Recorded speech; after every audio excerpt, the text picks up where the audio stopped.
channel. Today I want to do a little story time, and the story is about love, and I think it's a true story, and I think it's something that we don't, I guess, hear about enough, about like the realities of what love is, and how people react or process love. So tonight's story is actually a letter. The letter is real, and I don't know the people who, the person who wrote the letter, as well as the person who was the recipient of the letter. But I got this letter via chance, really. I bought this book from a secondhand bookstore, and this letter was inside of the book. It is a love letter, and it seemed like the relationship or the confession or whatever that's between the two people didn't work out. I mean, who leaves a love letter addressed to them in a book that they sold online through a secondhand book retailer? So I guess it's a little pungent, and I was curious because I was like, this is not part of the book. I don't know what that is. It's not about the book. I thought it was some like Easter egg that the book includes, but no, it's actually just like a love letter that was given to someone, and I guess it just didn't work out. But it's a confession of feelings nonetheless. And I think, at least for me, but seeing a love letter or a letter just an outpour of your emotions is pretty rare nowadays, I think. So I was pleasantly surprised by this letter, and I wanted to share that letter with you.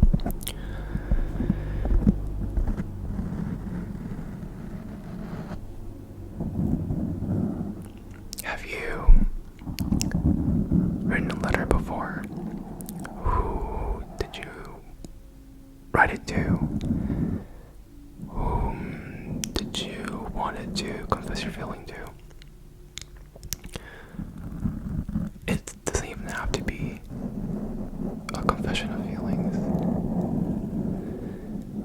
It can just be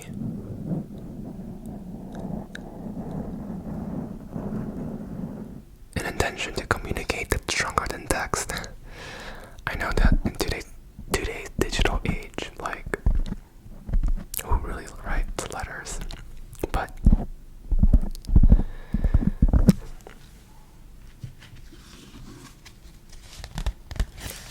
I have the letter right here.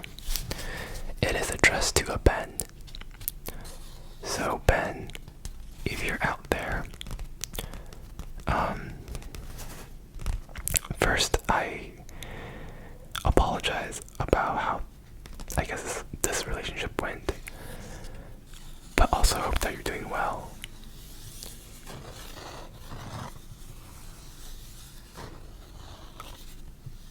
I wanted to share this little piece of story that I received in my book, in your book, I think.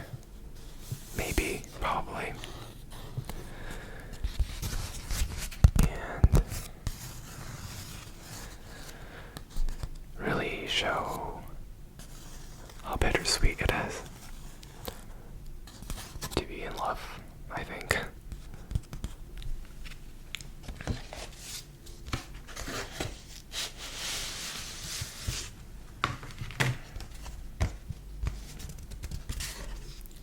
I like this card. It is nice. paper quality, and I guess the cover is kind of nice. Some wet, I guess stones. I'm not sure exactly what these rocks are called.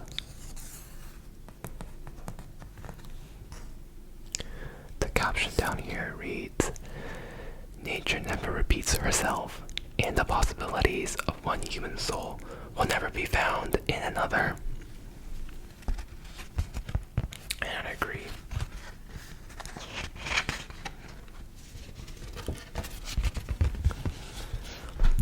So without further ado, here is the letter.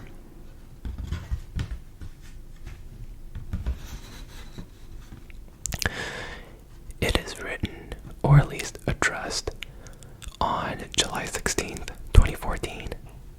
So, quite a while ago. Here goes. Ben, through my rose-colored lens, I see a beautiful, romantic world where you and I share a space and build a life together. From that rosy, optimistic viewpoint, I see us creating a family, sculpting the farm into a simple, easy-to-manage haven, and finding a rhythm of life that's both exciting and tranquil. I see you chasing your farm dreams, making them come to fruition one by one, while I pursue my ambitions of fighting the sugar industry and empowering people to use food as medicine. From my worldview, we both have unique dreams, goals, and abilities, but share enough similar visions and support our individual and common ideals of building community and promoting health within it. I know that my view of the world comes from a place that is limited by not having experienced enough failure or disappointment to stifle my enthusiasm. And I humbly recognize my naivety and inexperience in many of my current pursuits. Yet, I accept my worldview as who I am and have chosen to be at this point in my life, and hope that it will serve me well. Now, despite that rosy hue with which I apparently see the world, I do recognize and certainly appreciate that it is my view and not yours. I admire and respect your pragmatism and view your practical approach to ambitions and partnership, not as cynicism or pessimism, but as a genuine and analytical way.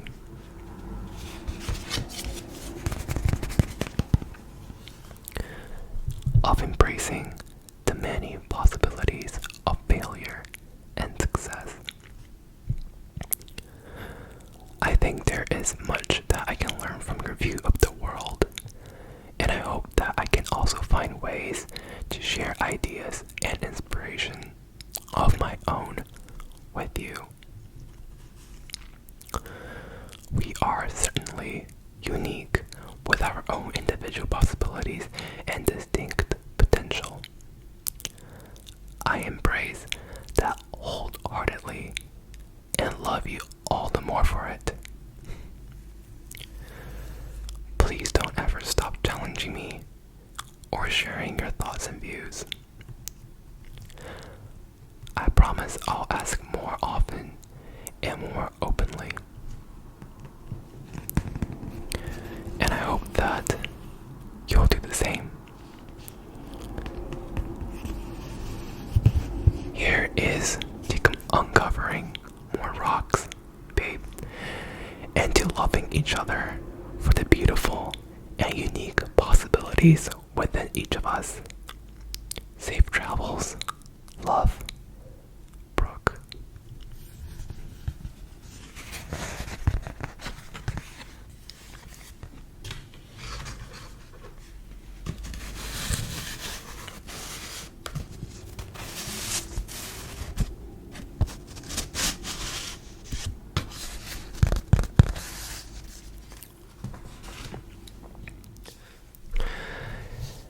That is the letter, and I hope that Brooke has found some closure or some sort of ways, either within herself or with others, that helps her move on.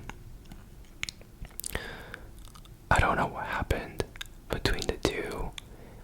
I don't even know what happened to the individuals, but I certainly know that someone cared for another person a while ago, and they care for each other very deeply, and this letter was written as an expression of that relationship.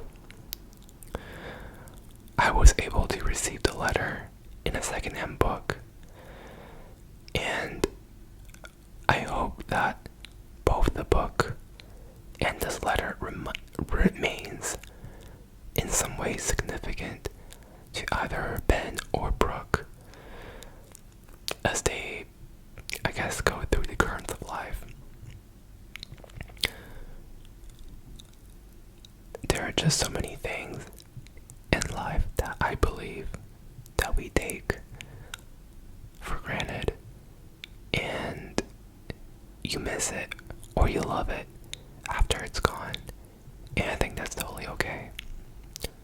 It is a very human response, and it is not selfish for you or anyone to think that they don't deserve to think this way, or, any other way that they think people expect them to.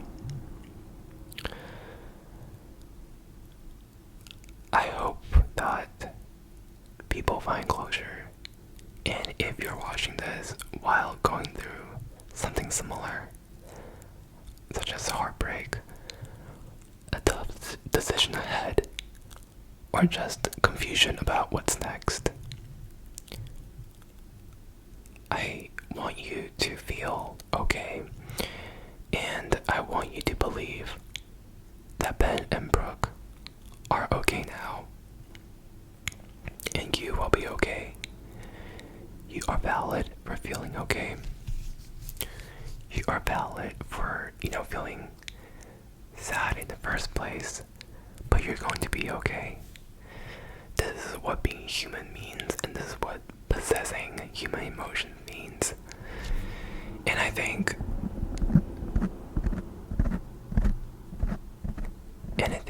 that we can do ourselves a service by start appreciating these tough moments where you really have to become introspective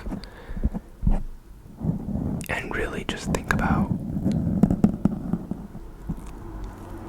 how everything that led up to this moment is all worth it.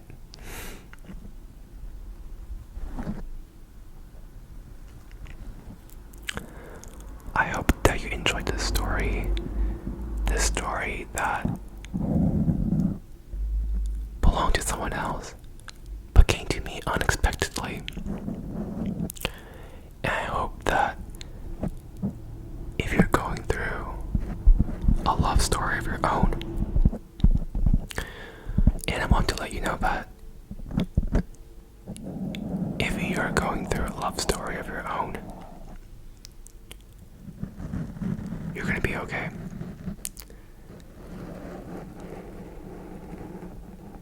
And if it hurts you to make decisions, know that it's because you cared and your heart is aching, and that's a good thing. That's a human response.